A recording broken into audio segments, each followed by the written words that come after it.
Right, so this here is GEEKOM's new 2026 edition of their A5 Pro mini PC, which is something I've been looking forward to taking a look at, especially with the current prices at the moment on virtually all types of hardware. So I believe this is using an AMD processor with built-in Vega graphics, which still pretty capable, I believe, but let's get this open and actually take a look at what we're getting, because I've got some rather comprehensive benchmarks in mind today, and if this is the solution to the current prices on the market, so be it. So yes, we've got the mini PC, it's the A5 Pro 2026 edition with the Ryzen 5 7530U, which I believe comes with Vega 7 off the top of my head, but let's get this open. And from what I've seen on their website, these are looking to be remarkably good value for people looking at getting something a bit modern that can still play some games with the current financial climate. So what do we get inside? I'd imagine it's fully loaded, as tends to be the case with all GEEKOM products. So what do we actually get inside the box? It's usually quite the unpacking experience because they're no slouch with what they include. So we've got the mini PC itself, which is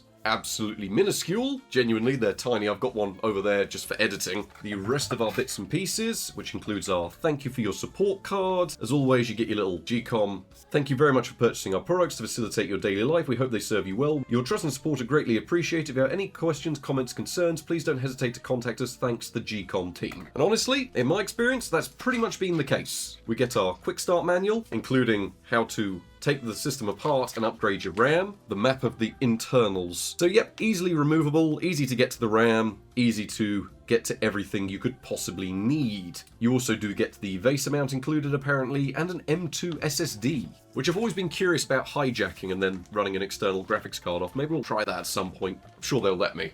We get our power supply complete with an actual UK plug, HDMI cable, and of course, makes a lot of sense, you do get the VESA mount, so you can just have it connected directly to your monitor. Does look to be a new brand on the power supplies over what they were previously using. This is a BSY adapter capable of delivering 65 watts. So I'd imagine this is for their lower power devices. They've gone with a different provider. But why don't we get this all set up and working so we can get around to testing it. It always is the world's easiest setup because all we actually need to do is take the mini PC.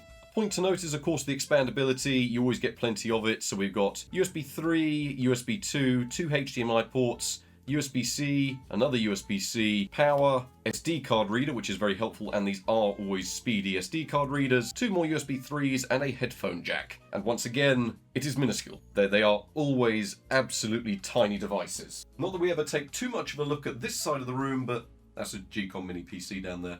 So that's what I edit the videos on. I'm sure, of course, there will be some video editing testing because, of course, if you're buying one of these PCs, you're buying it to use for more than just gaming.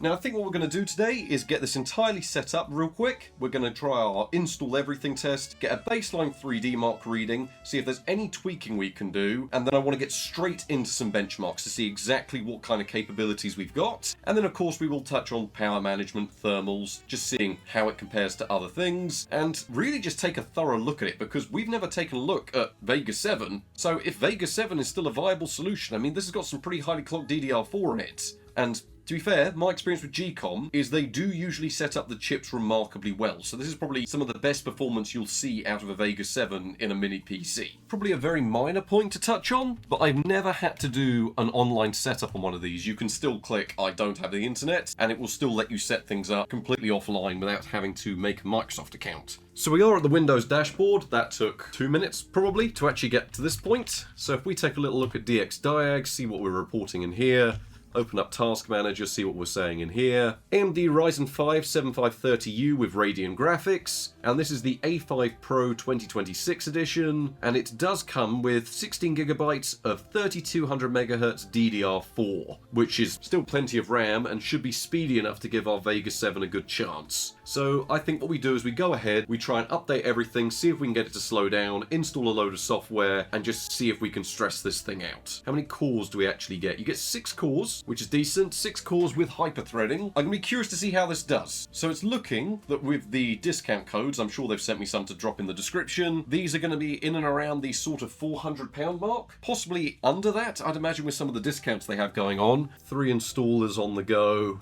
You know, we can do more installers than that. Still not slowing down. 4 installers. Okay, the fan has revved up just a tiny little bit. No, at the moment, it is mostly the USB drive being the slowest point. We need QuickTime, of course we need QuickTime. You can safely use this for multitasking without any slowdown or worries. Should have been fairly obvious anyway, but we've got lots going on and it's browsing the web fine. So, not exactly a problem. Why don't we go ahead, make sure these drivers are up to date, and then I think we get a baseline score through 3D Mark, see if there's any tweaking that can be done at all, and I think we really want to get straight into benchmarking this. So I have gone through and updated the graphics card drivers and the rest of the drivers on the system. So what we've got is we've got AMD Barcelona graphics, which I believe is Vega 7, 448 unified shaders, 8 RPs, 28 TMUs. It uses the DDR4 system memory with a 128-bit bus. I don't think we've ever dabbled around with Vega 7, so I am very curious because, well, it was very capable at the time. Of course, this is in the Ryzen 5 7530U, the Radeon graphics in this case being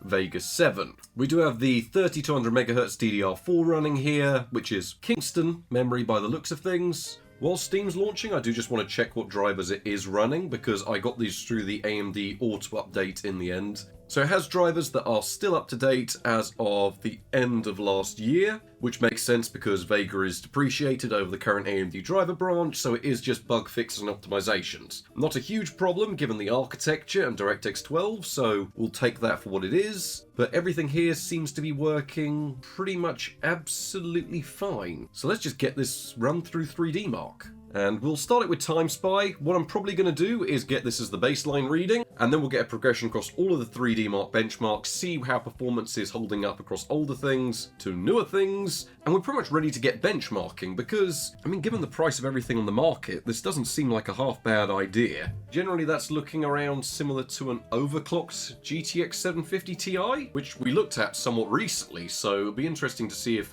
in the actual gaming performance, it's anything similar, because that was just about getting by. This is a newer architecture, should deal with newer APIs pretty well, and this frame rate's not too bad. So we'll let it run through this, get an overall score, see how the tune is out of the box. There's probably very little wiggle room because they do tend to set these up very well. Bit of an interesting one, just see how the processor's holding up. It's Zen 3, isn't it, these? So, of course, it will have boost clocks and then, of course, scale down, and the benchmark does get more intensive as it goes on. But I am curious to try and place the figures we get against other dedicated cards and other dedicated processors. See just what this compares to over in the, I suppose, dedicated PC part market? Okay, so performance out of the box looks to be excellent. I wouldn't really expect anything less from GEEKOM. They do seem to always extract the maximum amount of performance out of their devices. Thermals are looking pretty solid. The processor seems to top out at 72 degrees during the benchmark. Remarkably solid, remarkably stable. Yeah, I think we just carry on from there. That works really well out of the box. So just to recap real quick to get it out of the way, this is the GEEKOM A5 Pro, and this is their 2026 edition, which is meant to be their entry-level PC to the market, which is just meant to offer you a really solid, well-built mini PC that has a more than adequate processor, and also a little bit of graphical power to be able to get you by. It also offers you 16GB of RAM as an entry-level device, which, given that that is a rarity today, is something that I do welcome. You get a Ryzen 5 7530U with 6 cores and 12 threads that can bounce between 2 GHz and 4.5 GHz. And trust me, with the cooling they've done on this and the power management, you will easily be able to see a 4.5 GHz boost clock out of this. You get a Vega 7 based Barcelona chip, which is more than adequate for basic tasks, but as we're going to find out soon, is it still capable for gaming? Something that I know because I'm benchmarking it as we speak, but it's pretty decent still. You get 16GB of DDR4 RAM running at 3200 MHz, so speedy enough RAM, and that's very useful given the iGPU involved. It's come out this year in 2026. You do get 1TB of NVMe storage, which is upgradable. It runs Windows 11, and in standard GEEKOM fashion, it is incredibly well built with a full metal construction. It is expandable, and to be fair, I'm sat here now with my microphone plugged into a GEEKOM mini PC. I have had zero problems with them. The cost is roughly between £400 to $500. This is with me looking on their website, going off what they've told me, and trying around with the discount codes that they provided, and some of the discount codes I found on their own website. In terms of the nitty-gritty details, how balanced is a system like this? Well, running through 3DMark's Timespy, as we could see from the results, they have set it up very well out of the box, with it returning either an excellent or legendary score, depending on what you're doing, because they don't really mess about with the out-of-box configurations. Whatever hardware there is usually in these PCs, as we've seen from all of the testing we've done, they always return a good result. We saw a CPU score of 5041, a GPU score of 1191, and a total score of 1345.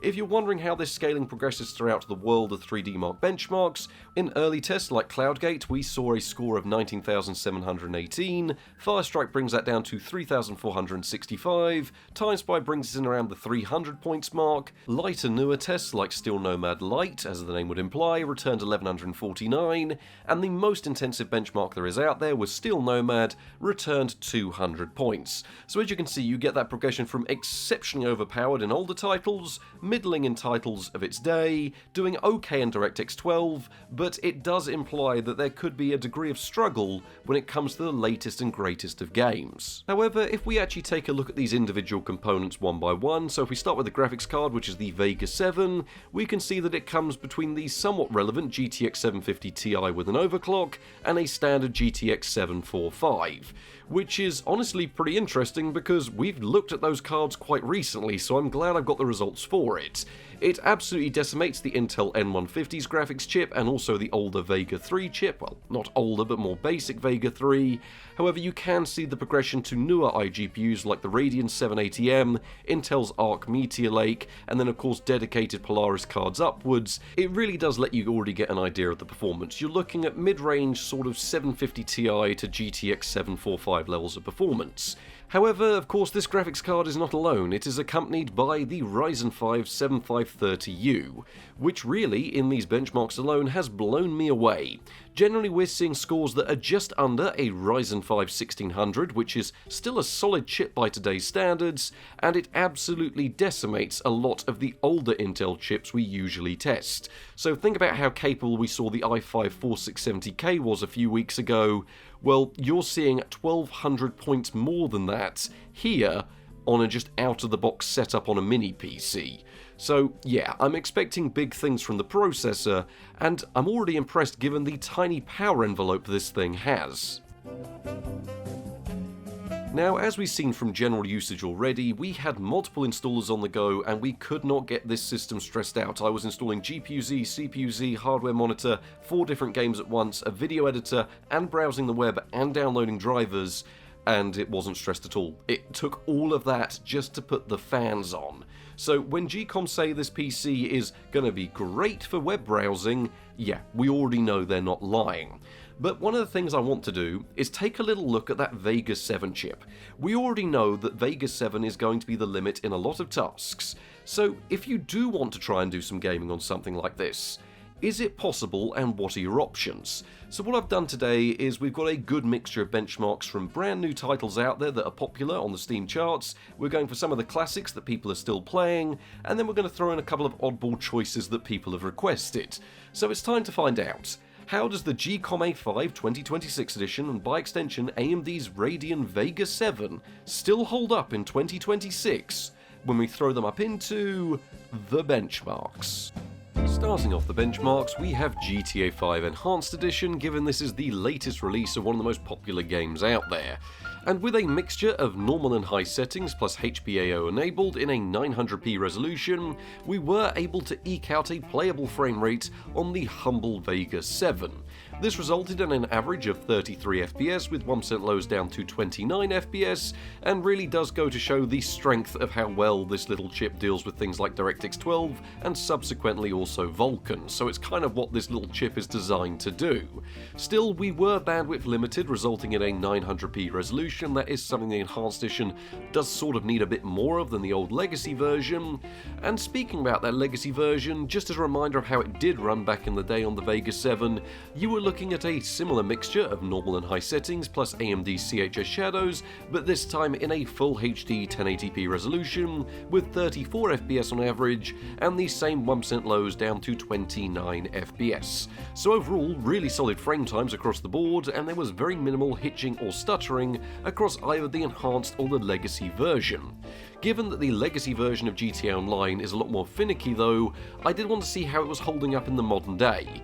And really, to get this playable, at least to stop some of the frame times and the stuttering, we did have to drop our resolution down to 900p, we had to implement a 30 FPS cap in place, but this did keep the game smooth enough to still be playable, despite the fact that we were using an awful lot of VRAM just to try and keep this running. So we saw an average of 30 FPS with 1% lows down to 27 FPS, but this was the best I could get the game to run.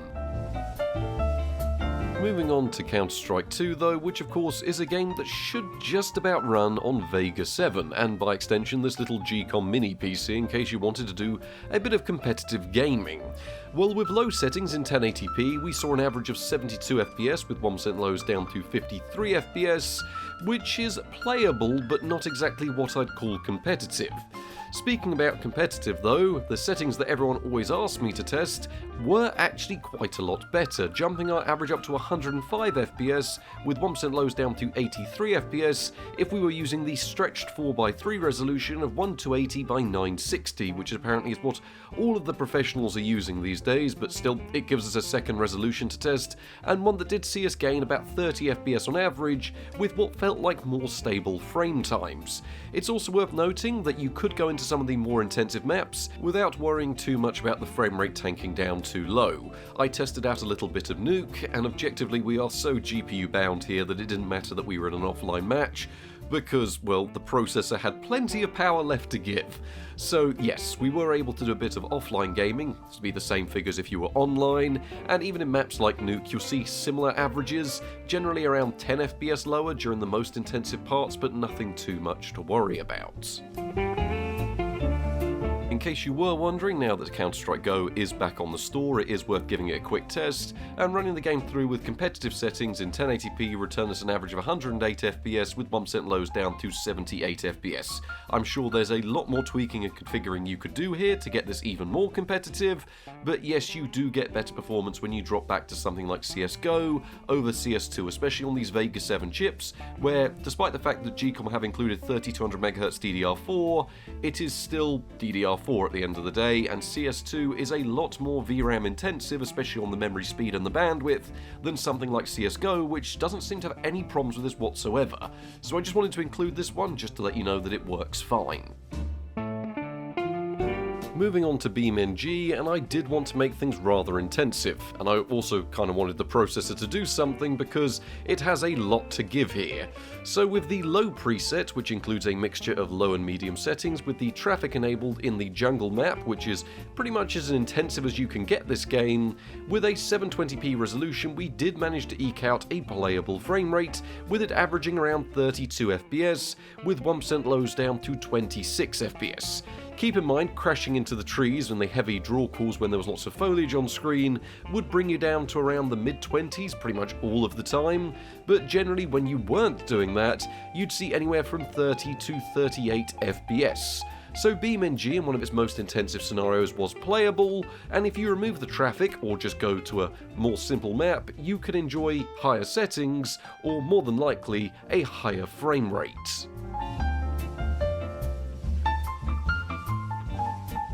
Now this one was a special request of a Mr. Daniel, who is a member of the channel and received hundreds of thumbs up for his comment requesting Warehouse and Logistics Simulator, which is probably as stressful of a DirectX 9 game as you can possibly get a hold of.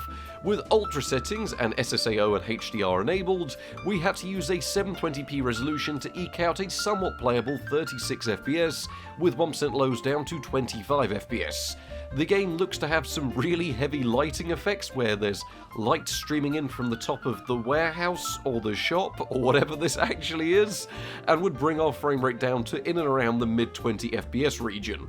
Yes, you could change the settings, it didn't change the frame rate much. So really, this puts quite a lot of stress on the Vega chip, but given we were never seeing 100% utilization, I want to blame that on the game more than the graphics card. So yes, we have tested Warehouse and Logistics Simulator, and it was just about playable. Next up though, in terms of modern popular titles that everyone's playing, how can it handle Arc Raiders? and yes, this is asking an awful lot of a little Vega 7 chip. But with the low settings and FSR set to the balance mode and an external 30 FPS cap with the 720p base resolution, we achieved 30 FPS on average, and this was a remarkably controllable 30 FPS with 1% lows down to 24 FPS when lots was going on. Generally, the game remained fully playable when there was combat or enemies on screen, and even heavy foliage and effects still returned us in and around that 30 FPS region. You do have to have that 30 FPS external cap in place though, because it evens out the frame rate enough for you to actually be able to control what's going on screen. Yes, you could drop things lower than this to maybe FSR performance mode, but you really don't gain anything too much from it. It never really gets close enough to achieve near a 60 FPS mark, so you're better off keeping some degree of visual fidelity and a solid 30 FPS cap that keeps the game controllable.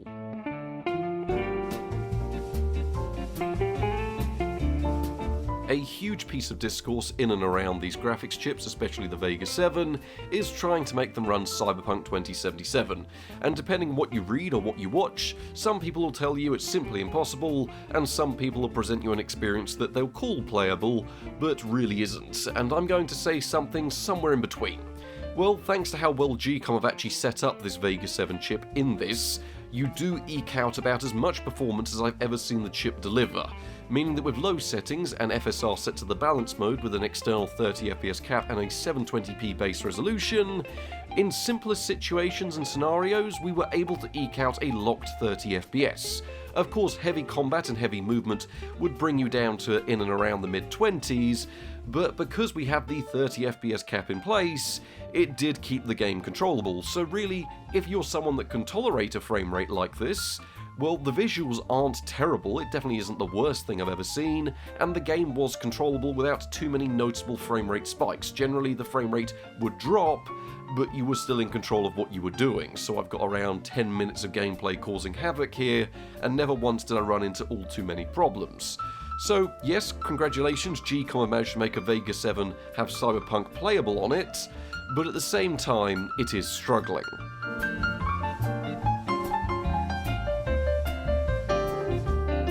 Something a little bit more relaxed here, but something that people always request to see tested, with The Sims 4, because you do forget how popular it is, but now it's actually on the Steam charts. Well, a lot of people are playing Sims 4 every day. It's one of those games, and it is something that people do enjoy playing, and it works well here on the Vega 7 and the GEEKOM A5. With high settings in 1080p, and it was nice to see a 1080p resolution at this point, we returned 52 FPS on average, with 1% lows down to 41 FPS. It's worth noting here that thanks to the rather speedy NVMe storage, and also the processor that has a lot to give, there was no problems with speeding up the game, there was no problems with slowdown, and there was no problems with load times. So Sims 4 was pretty much a perfect experience, and because of this I'd be willing to say that you could go back to the older versions, maybe the re-release of Sims 2 or Sims 3 or Sims Medieval or something like that, and you'd likely have the same great experience given this processor can boost up as much as it needs to on single cores. So Sims 4 works well and is probably the type of game you're meant to be running on something like this. PUBG certainly is an interesting one, but it does appear that with these more bandwidth-starved iGPUs, you are better off using something like DirectX 11.1, which they list as DirectX 11 Enhanced mode. With a mixture of very low settings and a few other things like effects and shadows turned up to medium as they didn't have too much of a performance hit, we were able to run the game in a 720p resolution and achieve a decently playable 46 FPS on average, with 1% lows down to 34 FPS. So I was able to get through most of a game like this without all too many problems, and it is worth noting that once the frame rate does stabilise, you'd see anywhere from sort of 35 to 50 FPS, mostly sometimes even near 60 FPS when not much was going on, but generally when you were moving fast through an area, were a more built up area, or there was enemies around, you're looking at an experience that hovers in and around the 40 to 45 FPS region. So PUBG, definitely playable, but you'll have to deal with those frame rate fluctuations when you first enter a game.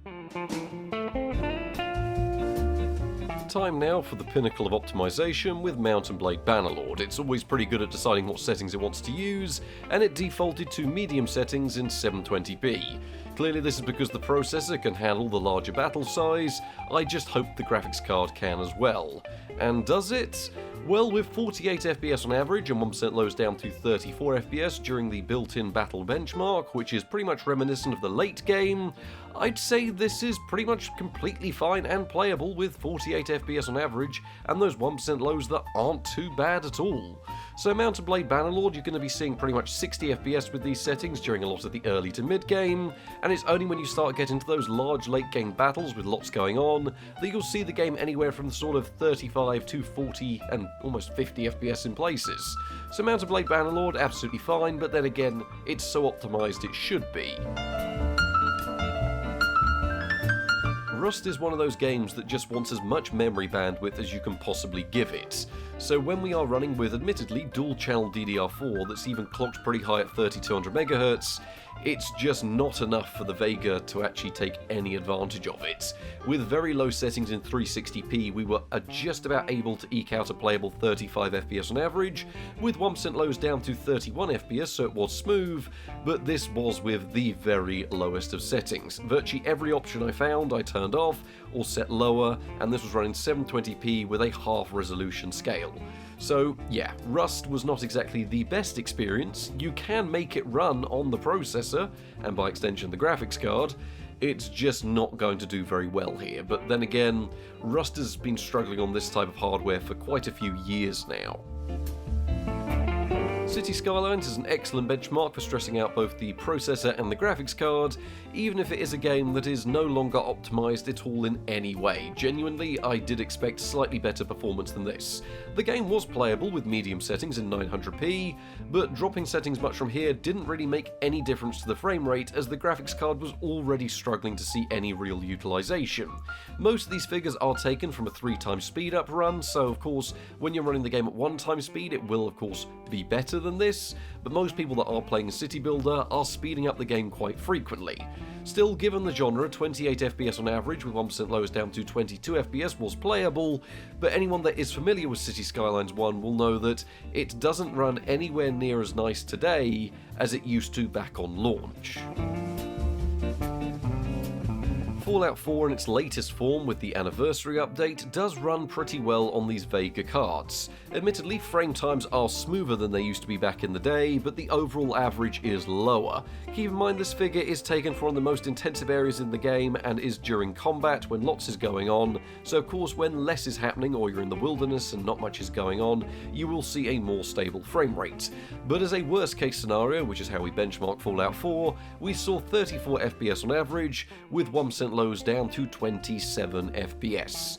Generally though, it hovered between 35 to 40 FPS when you were just out and about exploring, and if you were out of a town or city you were looking at anywhere from sort of 45 to 60 FPS. So Fallout 4's anniversary is now smoother on these Vega chips, and does work well given that I wasn't expecting it to default to high settings, but of course being Fallout 4 it is still going to be a bit problematic in places.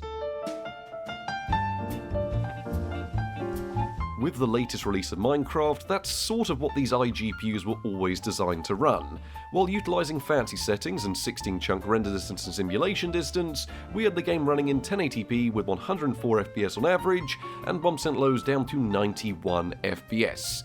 I did try running it at the absolute maximum render distance and maximum simulation distance, but really it just puts too much strain on the system, and yes, you can get a consistent frame rate, but you're going to pretty much need a 30 to 40 FPS cap in place to be able to do so. So honestly, just run it with these settings. Honestly, you could probably handle a few mod packs, you could handle a few shader packs, there's plenty of headroom left over, provided you don't mind targeting in and around sort of 60 FPS rather than just north of 100, but yes, Minecraft still works absolutely fine. But finally, can it run Crysis Remastered? Well, this is a weird game to benchmark because it is very bandwidth dependent. It is one of those games where once you start going up to higher resolutions, you lose so much in the way of frame rate that you think there's no way this is going to run on this thing.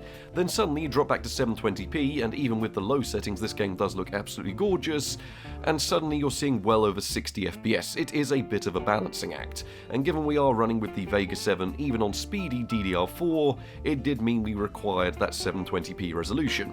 But still, here we have the the remastered version of Crysis looking excellent with 68 FPS on average and 1% lows down to 59 FPS. It's worth noting that simpler areas of the game were playable in 1080p provided you didn't mind sort of a 30 FPS experience, but honestly if you wanted to keep the game stable and fluid, dropping down to 720p with the same set of settings and you're looking at a pretty excellent time. So this one did impress me a little bit.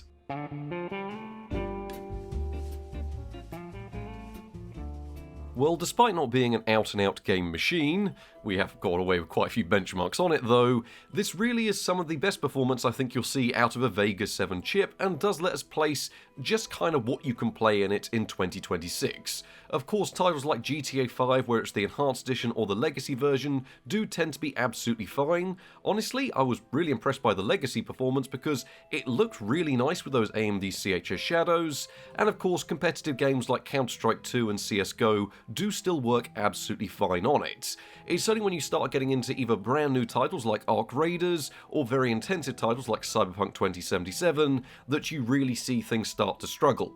Of course, memory intensive options like Rust and apparently Warehouse and Logistics Simulator will struggle, but then again Rust has never really liked running on system memory. Of course, there are lots of games that will work absolutely fine on it. PUBG with lower settings was perfectly fine, Mount & Blade Bannerlord, the pinnacle of optimization, worked fantastically, your city builders like City Skylines and SimCity work absolutely fine, and simple titles like Sims 4, Minecraft and the likes will of course run absolutely fine on a system like this. So yes, we really have pushed it to its limits a bit today, but it's given us a good idea of how to place the card, and I'd say if you can run it on a 750 Ti, you'll probably be able to get it to run here.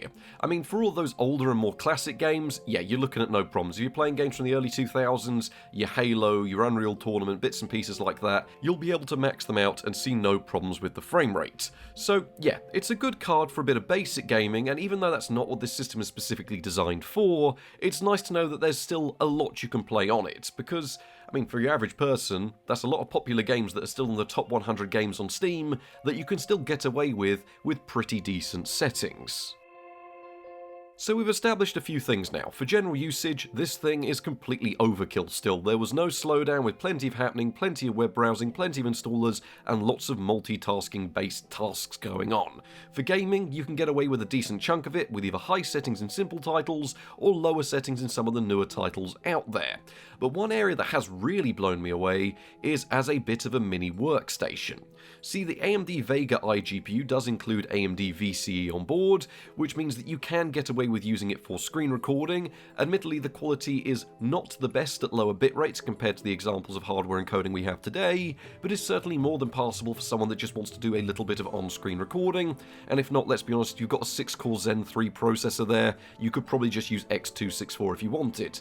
I fired up the original Far Cry, it ran the game with no problems at maximum settings, and we were comfortably able to do a bit of screen recording via OBS, and then encode those files in Handbrake with no problems, whether it be H.264 or just standard software encoding. So for workstation tasks like media, absolutely no problems. I did do a little bit of audio recording that featured in this video on the system, just to give an idea of how it runs through Audacity. The system is pretty much completely silent when doing these tasks, so for audio work or anything like that, you're looking at a silent system with no background noise, and you are also going to be able to edit quite well on this PC. Now of course, one of my favourite challenges for editing is to throw it up into the world of Serif Movie Plus X6, which is a older video editor that I personally like to use, and is very, very intensive on the processor, given it has no understanding of what a graphics card or graphical acceleration is. So this is about as brutal as you can get an editing experience. And honestly, for a little entry-level device, it handled 4K editing with no problems,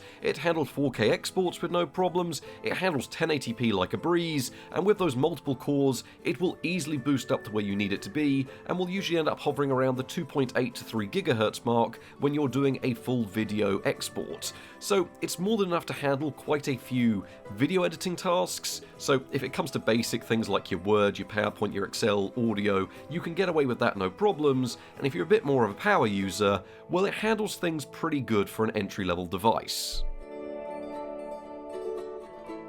Now, given the form factor, generally I've not had too many problems with GEEKOM PCs and thermals, at least nothing that you wouldn't expect, and it does appear that here on the A5, thermals aren't really a problem whatsoever. Generally, even under a full FurMark and CPU-Z stress test, which is pretty much putting as much load on the processor and the graphics card at the same time, we saw it top out at 65 degrees. When you're gaming, it'll be hovering just above 60 degrees, and when you're doing workstation tasks like editing, it'll be hovering just under 60. The highest recorded temperature I was able to get was 68 degrees during an initial boost up when it was starting to do a render or launching a CPU-Z stress test while FurMark was already running, and that's pretty much all there is to say on thermals. The fan is not very loud, so it keeps itself where it needs to be, and it's very rare you'll hear any fan noise whatsoever. Of course, I've also gone through and got the power consumption figures, because this is a very power efficient device. Generally, while gaming, you're seeing the unit hovering around 30 watts, FurMark pushes this a little bit further up to 36 watts, and in the brief seconds of a peak burst load on the processor and graphics card, you'll see it hover just north of 40 watts. So in general usage, where you're actually using this thing as a computer, expect it to be anywhere from sort of 15 to 30 watts, which is remarkably power efficient, and is one of the reasons why thermals are so good. This has been tuned for efficiency, and they've managed to extract out a lot of power from this with a very small thermal and power envelope. So there we have it, the GEEKOM A5 Pro, and what are my thoughts? Well, it really has been interesting to finally take a look at Vega 7, especially in the modern day of 2026, and honestly, I can kind of admire their strategy. Given the world of RAM prices and all the problems that are occurring right now, why not just offer a very solid entry-level DDR4 device with exceptionally strong CPU performance and passable graphics performance that lets you play a lot of popular titles out there. I know this is part of their long-term value mini PC promotion they've got going on right now, where what they're aiming to do is essentially say, well look, we might not be the cheapest PC on the market, but we're going to offer you something that's going to work, and it's going to work for a while. In terms of something that I can actually vouch for GEEKOM products for, the longevity and the actual reliability of them has been superb so far. I've had no problems working with them, and I've had no problems using the machines daily. I'm sat here now editing on one of their Core 9 Ultra machines, and it's had absolutely no problems during the length of its use. In fact, my brother, who regularly kills most computers he uses, is still using their AMD 680M based machine with zero problems. It's the only computer he's not actually been able to kill yet, so reliability wise I can understand what they're going for. So yeah, it does make sense. These are sturdy little computers. At the end of the day, what do I think? I think given this is a PC you could buy for your parents or your grandparents, it's a huge leap up for them, isn't it? I mean, they're getting a 6-core Zen 3 processor, and if you're stuck around their house, well, you can still do quite a little bit of gaming if that's your only option. Generally, power efficiency and thermals are very good, you've got the expandability, they are good little computers, and I think that's exactly what they're trying to market and sell these things as. It is something you can just simply plug into a monitor, you can VESA mount it if you want, all you need is a mouse and keyboard and you're good to go. You get solid everyday performance, good workstation performance, and you can do a little bit of gaming. For an entry-level PC, you know what? I'd say that's pretty good, and generally with these reviews, they let me just get on and do a proper full budget builds video. I can test what I like. I mean, who else is going to be pushing Vega 7 like this in 2026? But thanks to GEEKOM, they let us do things like that. So I'd like to say a big thank you to GEEKOM for making this video possible. I'm sure they will have sent me over some links for discounts to put in the description, so I'll whack those down below. Thank you all very much for watching. I hope you've enjoyed this video, seeing the performance of this mini PC, and also taking a look at the Vega 7. Something that I personally haven't done for years. So thank you all very much for watching, and good night.